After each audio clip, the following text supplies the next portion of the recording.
what I'm going to do now is I'm going to try to set up a scrubber to go through some of the Blueprint API. And really what that means is we just want this schedule manager to be, let's close this guy. We want the schedule manager, basically. We want to interact with it. So I'm going to do, I'm going to set up a custom HUD if I haven't already. So I'm going to go to the world settings, and it looks like I actually set one up already. So let's take a look. Basically, we go to, it's in here. Yeah, okay. So what I did is I went and I created there's a HUD section, isn't there? Or user interface. Yeah, so I created a widget blueprint. And then I think under game mode, I created a HUD. There's probably a way to search this that I don't know, but don't know why that's deactivating. I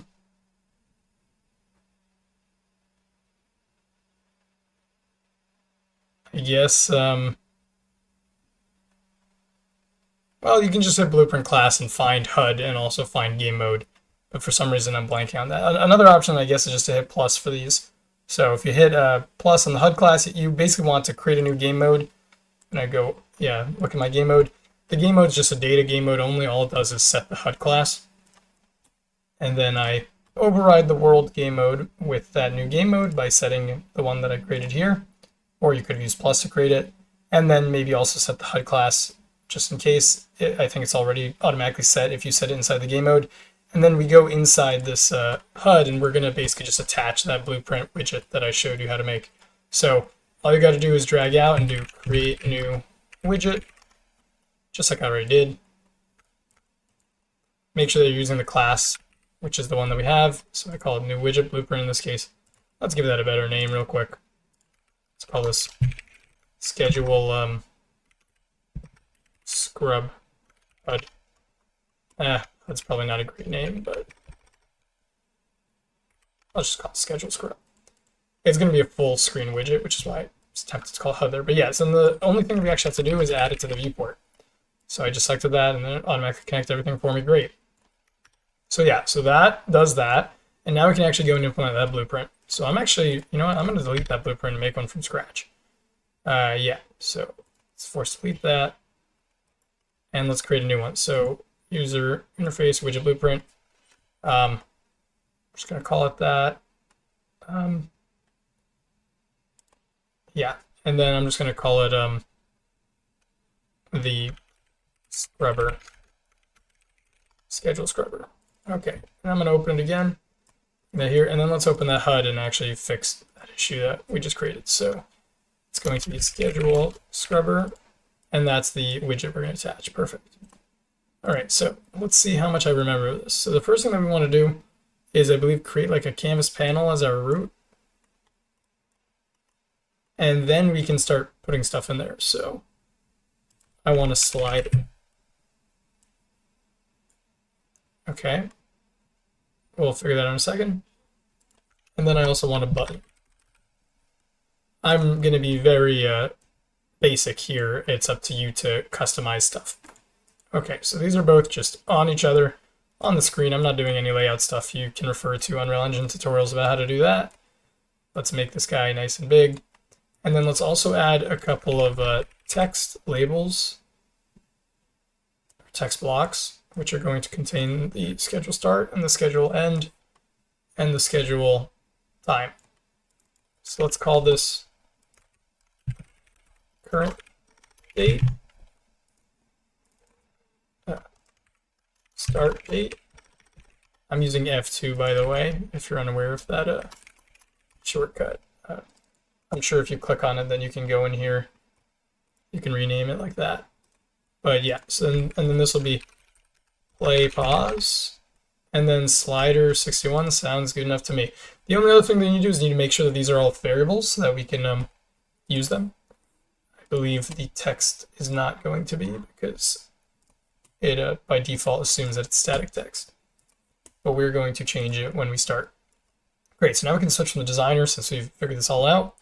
Oh, let me actually add a button here. I'm just going to say, sorry, I don't mean add the button. Let's change the text. Where's the text? Oh, I guess we have to add text into the button. Whoops. Okay. Yeah, let's make the button a little bit bigger. And then we'll just, yeah, set that text to just be a toggle play.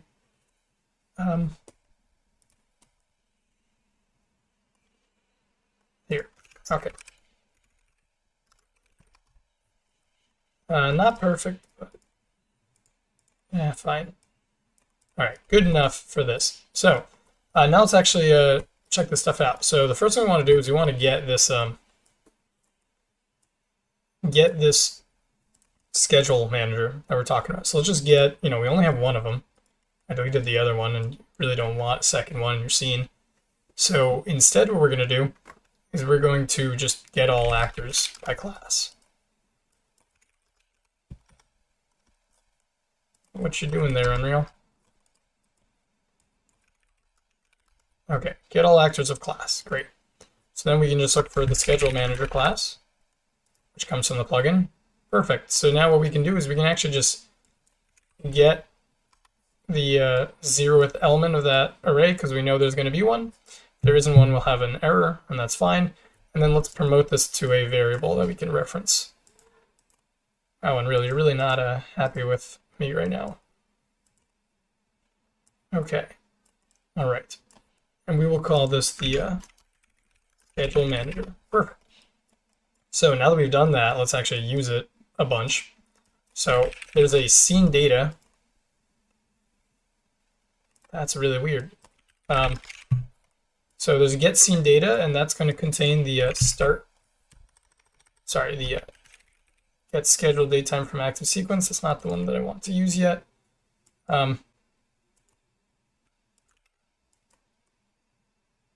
Okay.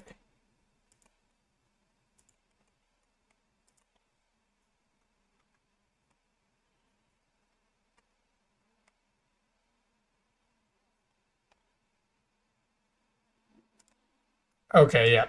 All right. Sorry for that long pause there. So you want to break the export scene data. And now we have all the stuff that we need, like our start date time, end date time. You can even check the schedule last frame using this for your level sequence. But what we want to do is we just want to set those text fields that we had. So here's our start date. We're going to just set text. Not sure why my graphics card is freaking out right now. All right, so we're going to set the text of this guy. And it's just going to be the... All right, so I'm going to use this format datetime simple conversion that I have in the plugin. In reality, what you probably want to do is you want to break the datetime and then use format string. Sorry, format text. Let me try it this way. Yeah, this guy. So yeah, you can use format text to create something where you have like the year and the month with a comma between them or something. And then you update the fields that are exposed, and then you plug these guys in, and then you can have yourself exactly how you want it. Although you probably have to convert like the integer month to September or use a table for that. So that's up to you if you want perfect customization.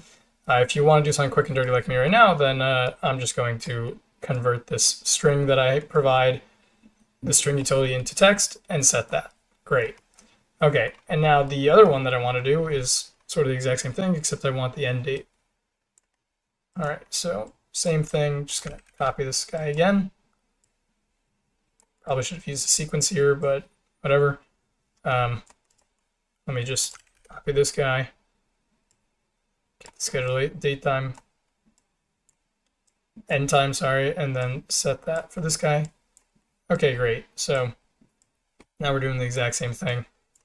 Okay, so we've set both of those, and now we want to on tick set the schedule time, and then we're going to figure out the slider, which is going to involve using some linear interpolation. So first things first, let's do this exact same thing, but on tick, and using the current scheduled time rather than this thing that I just grabbed. So what we want to do now is get our, let's find that variable, schedule manager. We're going to grab him, and we're going to grab the current schedule time. Okay, so there's a get schedule current date time function. And then we just want to do the same thing. We convert that to a datetime. Sorry, convert that to a string and print that in our case. And we also don't want to overwrite the start date. We want to overwrite the, let me look at my variables, the current date. Great, perfect. So then we also want to handle the slider changing. Let's do a play and pause first, actually. So if we go to the designer, we go to the play pause button, we should be able to add an event. So if we have the unclicked event, we're going to add, we click that, and now all of a sudden in the graph we have an event to handle that. So all we need to do is grab our schedule manager again, just copy and paste him, and then there's going to be a play. Let's actually do get is playing, and then we're going to toggle. So let's actually just, because we're doing a toggle and we don't want to do play and pause directly, let's just switch the value of is playing. So set is playing to be not whatever is currently. We want the Boolean not. So whatever is playing currently is, we're going to set it to whatever is not that. So if it's playing, we set it to paused. If it's true, we set to false. If it's false, we set to true. Great. Okay. Perfect. So then that should work. And then the other thing we need to do is set the slider, or sorry, make the slider work. The other thing I guess I haven't really mentioned yet is these Blueprint API functions. So get schedule current datetime will work whichever animation mode you choose. However, and so will this scene data stuff. But this play pause will only work if you are not using a level sequence. If you are using a level sequence, then you have to basically just manage the associated level sequence using its own Blueprint API. So if, for example, you had a level sequence actor reference, and we grab the only one that exists, or use a tag, actor tag or something to get it, then what you would want to do is you'd want to use its own play button. So yeah, there's a play sequence player. So this is how you would do the play and pause stuff if you were using level sequence. You'd have to have a reference to it, which you get using an actor tag or something, and then you would just, instead of manipulating the state of the schedule manager, since it's not actually controlling the animation when there's an associated level sequence, you'd have to change the associated level sequence's state. It's going to be the same thing for when we linearly interpolate where to put things, where to change the animation to when we manipulate the scrubber. So let's go back to the designer and let's take a look at the scrubber, the slider. So we're going to have here, let's see, on value changed is the one we want, because that means that someone has, with their mouse, grabbed and moved around the slider. So whenever the value changes, so this is sort of like on tick, I think, like every time you change it, it's going to happen like per frame that they're still holding it. So we're going to have a value from 0 to 1 here, and we want to convert that to, I'm going to copy and paste some stuff from here, but we want to convert that to where we are in the level sequence. Because in addition to this get current level sequence, there should also be a, let's get the schedule manager again. Just going to drag and drop it. And then there should also be a set schedule date time, which is exactly what we want to do when someone has changed the location in the scrubber. So we just need to calculate that using a linear interpolation from the 0 to 1 range of the slider to the start date time to end date time range of the scene. So what we want to do then is we have the 0 to 1 ratio, and I don't think linear interpolate will work directly. There is linear interpolate, lerp. I don't want color though. Maybe it's just lerp. Yeah, so we'll try something like that. I think what you actually can do is literally just lerp these guys. Okay, if you can't, then we're going to do this manually. So let's break the date time. Okay, we don't need those again. We can probably get it as seconds. No. Okay, yeah, I'm sorry. I'm just remembering the different ways that you can handle the date times, but I have definitely done this before. So what we want to do then is we want to subtract these. So basically we're going to write our own linear interpolation. So we're going to say, okay, there's a start time. Well, we want to get the range. So that means we want a time span. date time minus time span. Okay. Can we convert this to a time span? I swear there's a date time minus date time.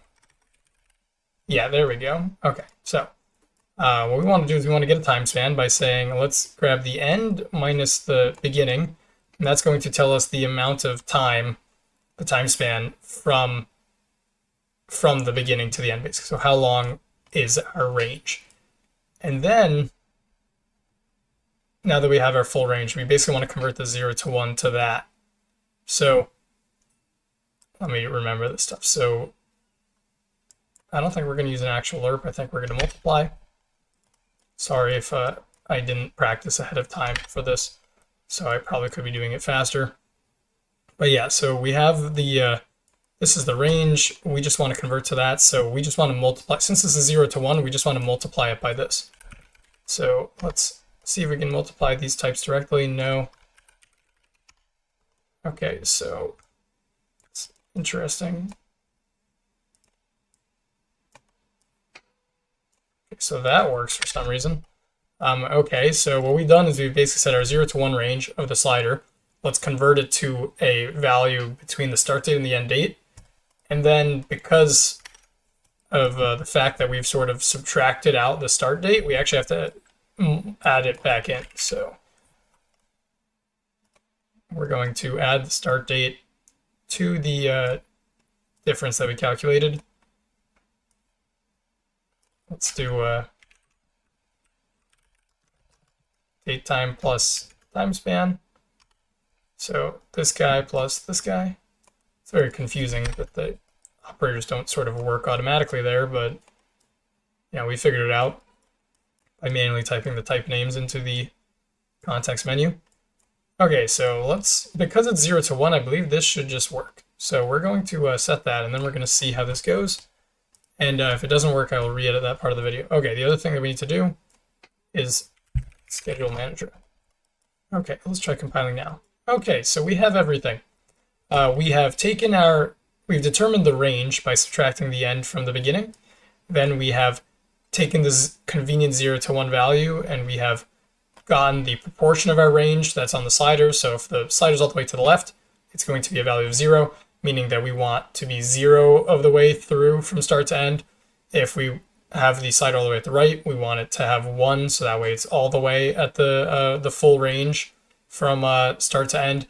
And then we just, since we have the range proportion, we just add that to the start to get the actual location inside the schedule.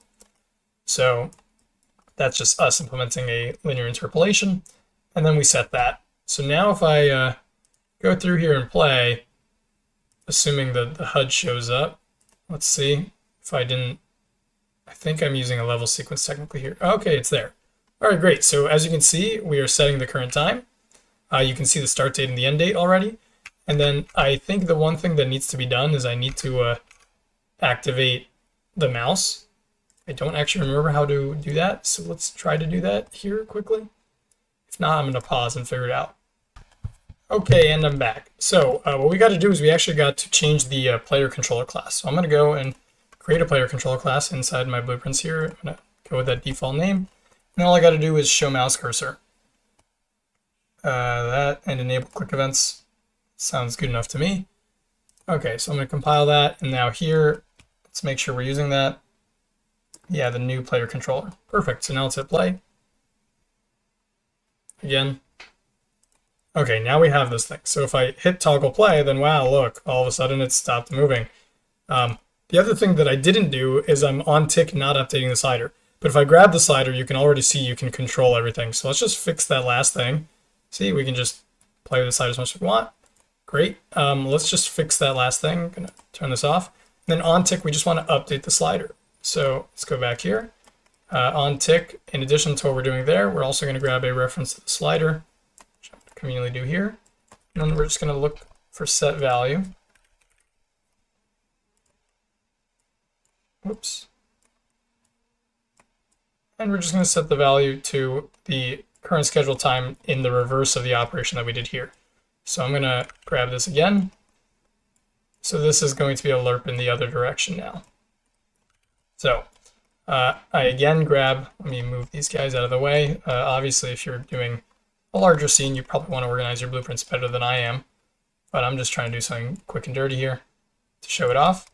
So what we want to do is we want to get this, we've calculated this range again, and now we want to determine how far we are through it. So now we want to get the current schedule time as well.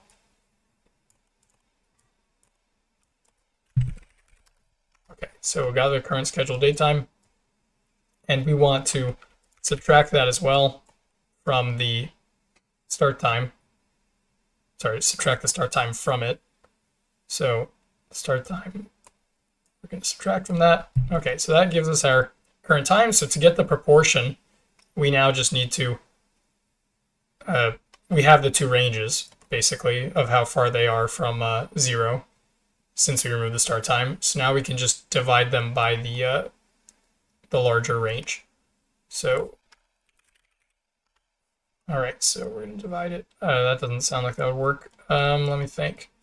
Time span, we can convert it to seconds, but yeah. Okay, so when, probably should have mentioned this earlier, but when you fail to have the correct operators for the time stuff, you can usually just go down to the totals as a float. So if we get the total seconds of this time span, then now we can operate on this with easier operators. So we'll divide. Okay, so the this is obviously going to work because the range is not 0, so we're not dividing by 0. Whoops, just deleted the slider there. Let's move that slider up here. So yeah, so we've got our schedule time. So we've got the range that we've covered to so far based on the current date time, and then we've got the range that we've covered, or the entire range, and then by dividing them we get the percentage of the range that we've covered so far, or the proportion more accurately. So that is going to be what we set the value to. So now when I compile and go play, the scrubber should actually start moving on tick as we progress through. Okay, so you can probably barely see it there. Let me try to make my screen much bigger. All right, there we go. Okay, so the slider is moving, and if we just grab it, we can just bring it wherever we want and go back, and we have all the things we need. We got the current time. Obviously, if you did not include these these seconds here, basically, which change very frequently. In fact, let me do it right now real quick. Let's basically make it only show the year and the month. So earlier I was talking about the format text that I was not doing. If I go to, oh, sorry, it's this one, isn't it? So if I just grab this guy and then, I think there's a, yeah, split struct pin is the same thing as adding a break node. So what I want to do is I'm going to create the format text, and then going to say, oh, but the month isn't converted. I'm not sure if they have that. I'm just going to do this anyway. You have to, I don't know if they have a month converter. I will recommend that. So let's see, return value year, return value month. Just curious. Days and month, yeah, that's not what we want. Yeah, you'd basically have to like create like a mapping or a select. So I actually wonder if you can do it this way. So something like,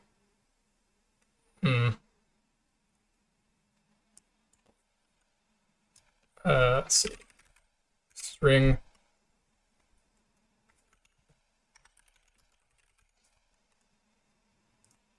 Okay, so if I make a literal string and I do like January, yeah, okay, so this actually kind of should work.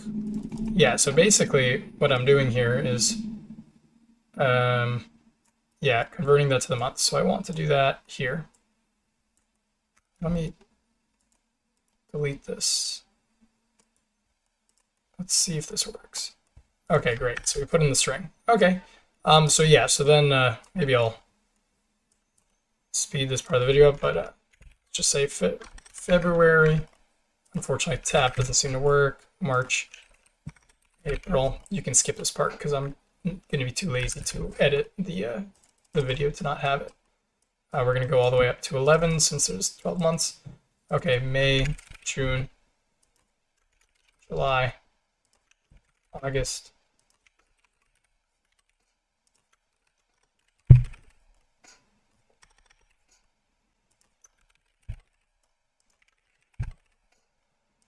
Okay, and then now that it has a type, I can actually get rid of that, and I'm just going to do Jan there. Okay, so now it's going to basically take the value of the month, which is a number between 0 and 11, I'm pretty sure, and then it's going to select a string from that and use that string instead of this braced month here, and then use the year as well. So now if I compile and we hit play, then hopefully we actually get a different string at the bottom, which is going to change less frequently.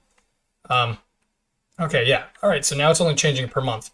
You probably would want to not have the comma in the string. We could have to change the way that it formats that by default because it's a year. But it's already sort of doing what we want, and if we scrub, then we get to see the rest of the years. I'm definitely missing some year somewhere. So probably, I don't know if January shows up, so maybe it's, yeah, because like it seems like the number's offset by 1 probably. So I guess I'll try to fix that real quick. Also, if you add one more pin, and this would be real December. Yeah, this is the annoying part because I would have to rewrite all those, and I'm not going to do that right now. But if we hit play, oh, it's going to open that in the big viewport. Good enough. Okay, so then we'll have a real December after December. It's perfect date system. Okay, but you see what I mean. So now you can figure out yourself what to do, how to use the data that we covered, how to get, how to format things, and then you can build your own UI and make it actually look pretty unlike this. But all the functionality is there, and everything that I covered, you just use the exact same level sequence API with the exact same logic and the same functions for like setting the current time based on the range if you use the level sequence instead. So that's really all up to you, but all the stuff is there for you to access through these blueprint nodes. So, looking forward to seeing what people come up with, but thank you so much for trying the demo. Hopefully I covered everything. And yeah, I'm working on a lot of stuff, and I will have updates soon, hopefully. So thank you very much. Bye.